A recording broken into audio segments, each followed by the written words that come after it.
And throughout the weekend, the Republicans and Democrats pointed fingers blaming one another on the government shutting down. A Senate vote is scheduled in just a few hours at noon today.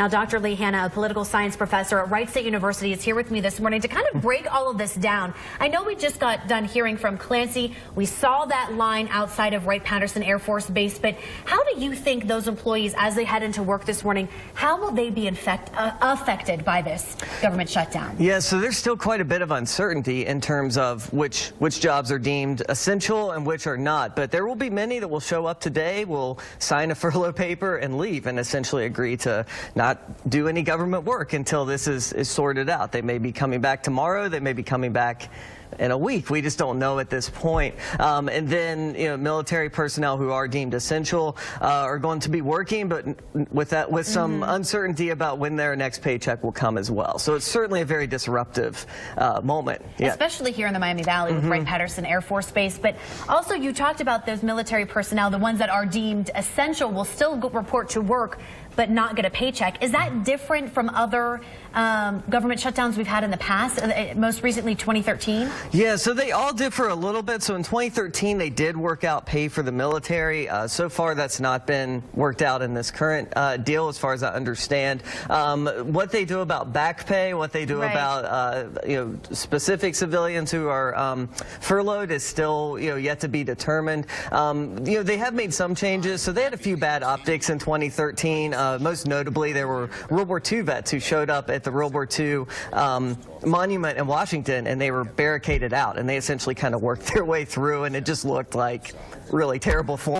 Can imagine. So some of those optics I think they've tried to work out in terms of keeping some of the major national parks open, at least for the time being. But we know that people showed up at the Air Museum on Saturday and were turned away. Yes. So it is happening very quickly, and from some of the people I know who work in government, they don't quite know. Even their immediate supervisor still in the dark. So it is definitely a touch and go situation at the moment. What can we expect, do you think, from that vote that's supposed to happen at noon? Now, they pushed back last night's vote, didn't end up doing it. Can we expect the same thing today?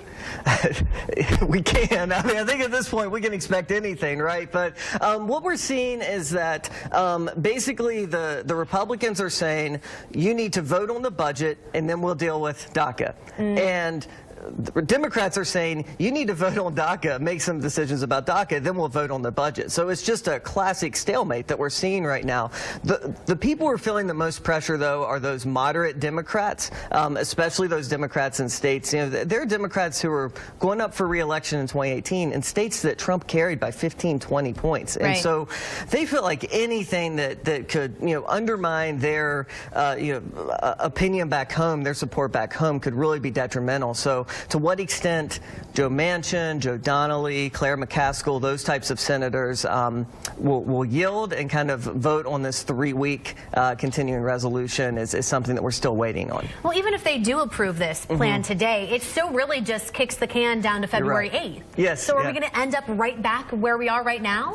Well, that's the problem, is that we've continued to kind of govern by these patchwork short-term solutions, and it's detrimental. It's really suboptimal for everyone, Republican and Democrat. For the Democrats, they're wondering if they really have a faithful, negotiating partner in the White House when it comes to DACA, if they were to vote on this today. And long term, though, there's just concerns that if any government agency, if they feel like their budget is only, really sure for a few months out, how do you kind of manage the big long-term types of projects that we value and we think that we need to take on, especially when you think about infrastructure and other questions? All right, Dr. Hanna, thank you so much for being in here this morning. We really appreciate it.